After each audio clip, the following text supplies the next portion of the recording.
আজ কটা মুরগি মরে গেছে। আজ সকালবেলা ভাত রান্না করেছি গরম, আর ছাঁচি কুমড়ো দিয়ে ডাল রান্না করে খেয়ে পোলট্রিতে এসেছি। এসে তালা খুলে দেখি এবার মুরগিগুলো কেমন আছে। মুরগির ঘরের ভিতরে ঢুকে পড়লাম, ঢুকে দেখি মুরগিগুলো কেমন আছে। দেখলাম দুটো তিনটে মুরগি মরে গেছে, বেশ বড় বড় মুরগি। তিনটে দেখলাম মরে গেছে।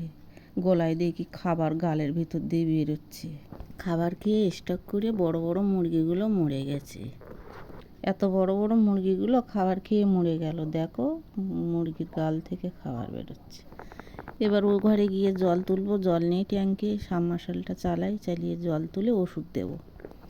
এইটা জল শোধনের ওষুধ, এইটা এবার ট্যাঙ্কে দেব। এটা জল শোধনের ওষুধ, ওপরে বড় ট্যাঙ্কে দেব।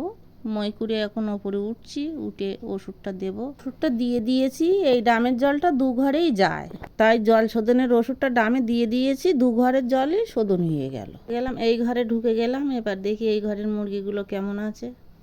জানো বন্ধুরা, এ ঘরেও দুটো মুরগি মরে গেছে, তাহলে মোট 5টি মুরগি।